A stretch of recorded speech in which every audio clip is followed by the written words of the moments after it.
Hi, I'm Nan Arkwright. I'm a pediatric occupational therapist. I am here today to talk about part three of the story about Inigo, what could be going on. This is a social emotional regulation story, like most of my other books, and it's an opportunity to learn about kids' thinking and to teach them what is another way to think about something when something seems like it's not fair or something feels like it doesn't make sense to you or is mean. And so I'll go ahead. I've already done one video sharing about the story in more detail. I'll just go through a quick summary of the story, and then I wanted to share with you the free gifts that go along with the story so that you'll know how to use those with the child in your life. And so I'll go ahead and share my screen now.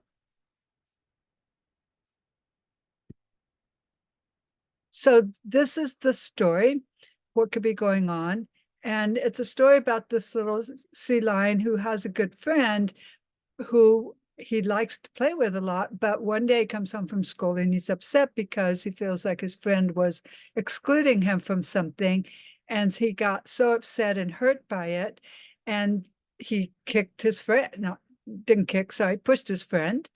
And so he's telling his mom about it, and she's helping him understand a little bit about what was going on for him when that happened. So she suggests playing a little game, and the game is what could possibly be going on in different situations that are not obvious on the surface. So he plays the game a little bit and realizes, oh, well, there are lots of possible explanations for people's behavior. And so maybe there was an explanation for my friend's behavior. And so by doing it through the story like this, it helped him learn how to have some reflection on his own behavior and his own circumstances. And so he realizes, well, no, that's not really how I want to feel about my friend. And he remembers some things that were fun with his friend and how kind they are to each other. And he realizes, changes everything because he's thinking differently. And now he's feeling, his emotions are changing and his behavior is changing. Now he does want to be friends with his buddy, and he does want him to come to his birthday party. And in the end, his friend comes to the birthday party, and his friend was aware that Inigo was feeling left out, but didn't really know how to explain it to him without spilling the beans that he was sharing a birthday present with their friend. And that's why he didn't want to let Inigo know about it. I'll stop sharing my screen now for a minute. And I wanted to follow up with the actual activities next. So I'll share my screen again with the free gifts now. And so here, not necessarily where I would start with kids, but this is just an activity that you can do with kids when something comes up that is relevant to ask these questions, like what could be going on? So there are times all day long that kids have these situations where they misunderstand something or they have inaccurate thinking about something, and they have big feelings about it, and they have behaviors that go along with those big feelings, and they don't understand it, and they need help understanding what's going on in my brain and in my body. So these are questions that you could ask. What do you think was happening? How did you feel? What was that? What was that really what was happening? How did you feel? The same thing as Inigo, like what he thought was happening was not really what was happening. And he found out in the end when the party came, but we don't always know how things turn out unless we ask, or unless we're lucky in a situation like that where it just turns out. And in Inigo's case, he just made a decision to not be upset about it. And so he was able to move on with the help of his mom.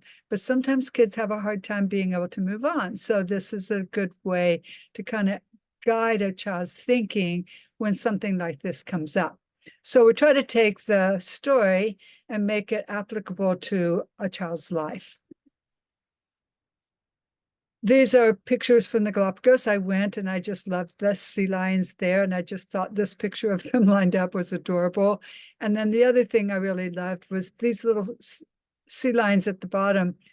I have a video of them just cavorting and having the best time of their lives in the water.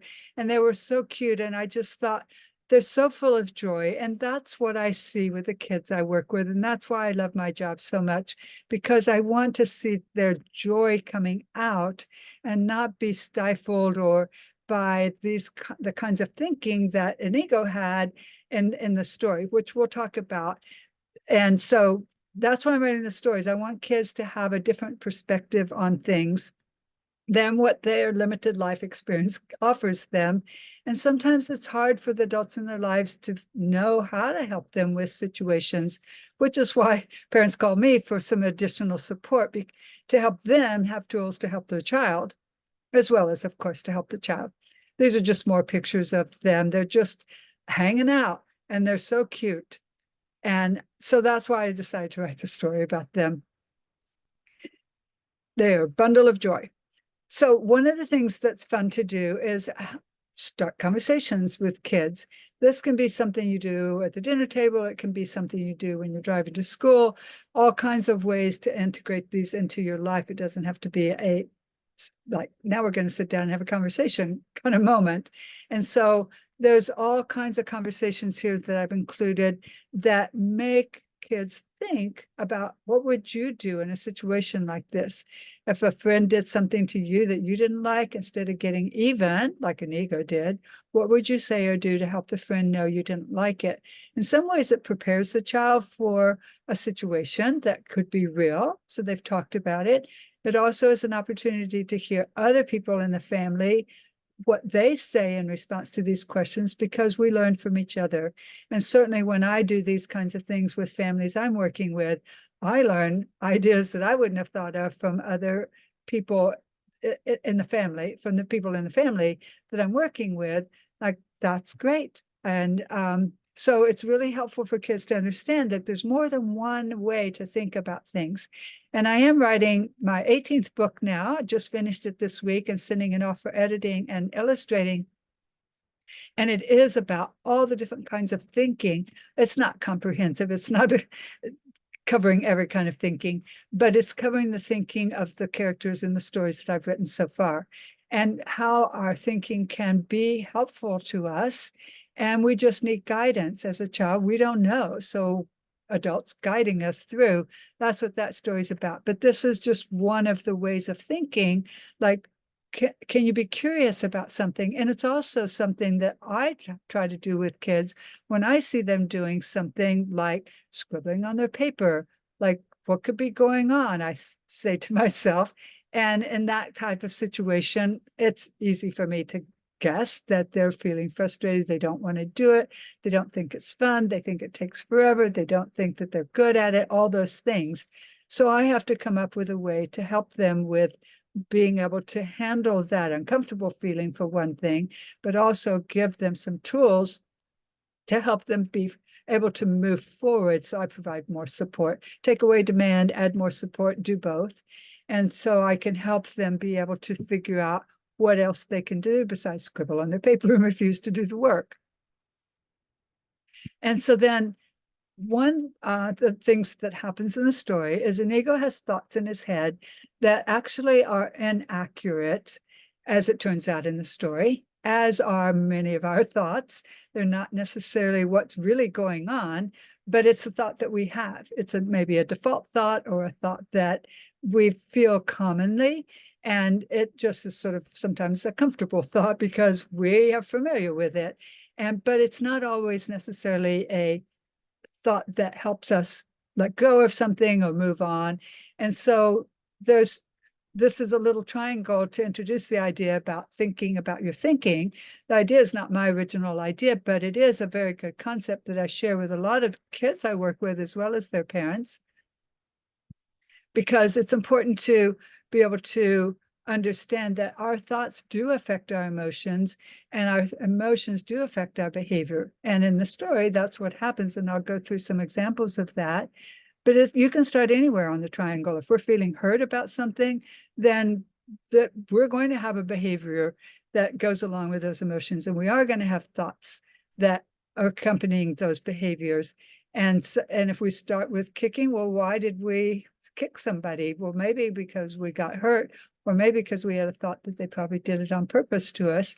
That's how the triangle works. So I'll show you a couple examples from the story. So in the story,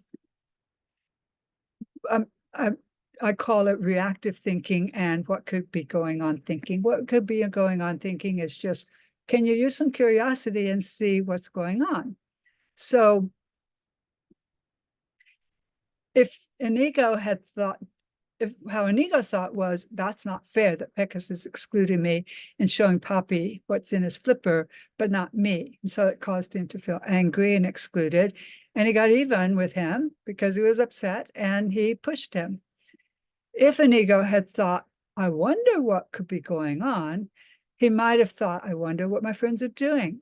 I can ask them later. I just want to play now. Playing is the most important thing to kids. It's their job. And that's all they want to do. They don't want to be bogged down with all of these big emotions and problems to be solved and all of that. They just want to play and have fun. But this is more likely to happen if you can have what could be going on kind of thinking. So if he had thought that, then his emotions might have been something like, well, I'm not feeling threatened like he did with reactive thinking. He felt safe and confident in his friendship that they probably weren't really being mean to him. And he could just ask them to play. Like, when you guys finish, come on over and play with me. Or can I join in what you're doing when you're finished? Something like that. So this is just an explanation of that. So here are some inaccurate thoughts that he had in the story. So he said in the story that Pecas wouldn't show him something. And that's actually not true. Pecas never said, no, I wasn't going to show you. But he jumped to the conclusion that he wasn't going to get a turn to see what he was showing his friend. And so he had a big reaction to that. So this is a chance where an adult could show the child, like, well, what do you think maybe he thought? Starting anywhere you want, what do you think it felt like to him? And what would that behavior look like? So you can understand sometimes easier through a character in a story than when you are directly asking questions like that to the child just directly, like, what about you? It feels much more invasive and more uncomfortable. But then kids can generalize from a story to their own situation, which is what happened in the book too, whereas mom plays the game where it's a little removed from his real situation and then brings it in closer to his real situation. And he makes the connection. So in contrast, a parent could go through this activity using the what could be going on thinking and imagine what kind of outcome would come from that. And so similarly, this is the same idea. He mixed his thinking with his feelings. He didn't think that Pecas was being fair. That was his thoughts and how he felt. So he impulsively didn't want to be friends with him anymore. So he just decided, like, they got mixed up in his brain and he couldn't keep them separate. Like, well, maybe something was going on in this situation that felt like this, but he's still my friend. So maybe he's actually not being unfair to me, but he's upset and not able to access that kind of thinking in the moment. So again, what kind of reactive thinking happened? You can spell it out here with your child. And what could be going on thinking could have happened, and how would that have turned out? Here's another example of inaccurate thinking. He said Pecas was mean. He said he didn't, and then Inigo said he didn't want to be friends anymore with Pecas. And so again, he doesn't have to just throw out the whole friendship. He doesn't know how to navigate the feelings. He doesn't know how to navigate this extreme thinking from, he was mean, therefore he's not my friend. And I hear this so often with kids I'm working with. They don't understand, what else could it be? They're either my friend and they're nice, or they're not my friend and they're mean. but there's a whole lot in between those two the kids need help understanding. So again, part of the reason I'm trying to write the story, that there are other ways of thinking, that it doesn't have to be like this, because it doesn't feel good. It feels reactive, and outcome doesn't usually feel so great. In contrast, this can feel a lot better. Here's the last example. Inigo made a mountain out of a molehill, and he was really angry at school, and he wanted his friend to hurt as much as he did. So again, it was a small thing, but he was ready to throw away the whole friendship over it.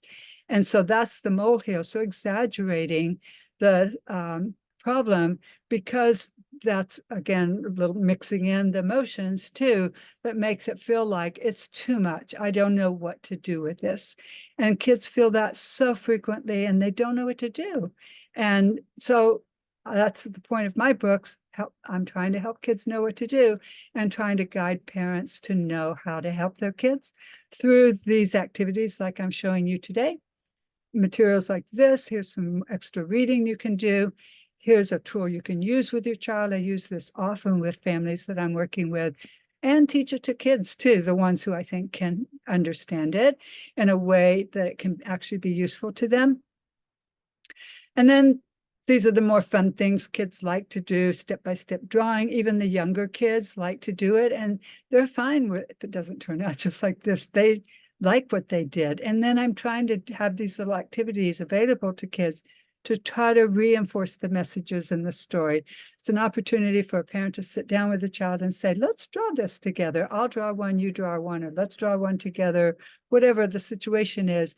Because in the process of doing that, it's a chance to talk about Inigo and these emotions that he had and the behaviors that he had. And this is the opportunity to teach children where that middle ground is, so it's not all or nothing, or it's not all emotional thinking that colors your thinking. The emotions coloring your thinking. Again, an opportunity to talk about kindness toward others. That's how we know that somebody's our friend. They're kind to us, like in the story. And so there's lots of different kinds of opportunities to talk about lots of different things here, of course. And then this is just a very simple maze, obviously, but it's an opportunity to talk about, well, how did he feel at the beginning of the story, and what process did he go through until he ended up here feeling like, oh, okay, I learned something from this situation. And this is just for fun, word search, using the words that are in the story, pictures from the story for hidden pictures. And so I also created a game so that it's just like the one in the story.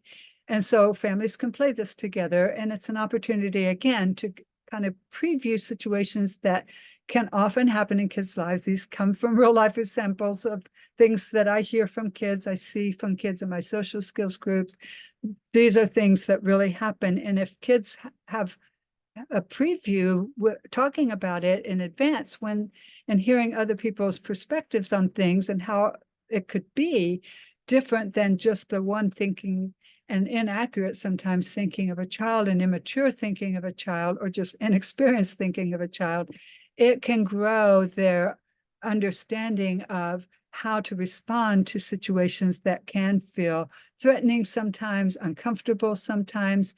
So an example, someone bumps into you. So one of my books actually is about that, one of the keto books in that series. And like so many kids take offense and something like that, that maybe was just an accident, and sometimes even demand an apology from someone. And if they don't apologize because they didn't do it the way the child thought it should be, or don't do it at all, maybe they didn't even hear the child ask for an apology, it doesn't work out well when a child demands something like that. And so understanding, like, well, accidents can happen, helping a child understand, like, well, there's other ways to respond to this. And if you have reactive thinking, like you did something to me and you need to apologize for it, that's really hard for kids, versus you bumped into me, it was probably a mistake. So whatever, I'm moving on. So it's an opportunity to talk about all these situations, so many different ones. I could have kept going with examples. And here's the actual game. it played just like in the story. And of course, you can modify the game any way you want, but this is just setting it up the way that it was done in the story. And so that's all I have for sharing about the extra free gifts that are available to you if you want to follow up on some of the activities that are from the book. So I hope that you have enjoyed and learned from this video.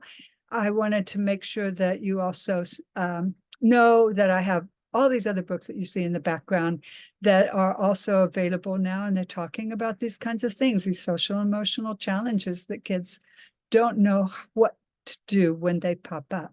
And they're giving tools to parents to know how to help children, gives vocabulary for parents to know how to help children. And it also helps kids understand they're not alone, they're not the only one. So I encourage you to go on the website and look at the books and the free gifts that go along with that, as well as look at all the videos I've done on each of the books. So thank you for being here today, and I hope you'll share this with other people who could benefit. Bye.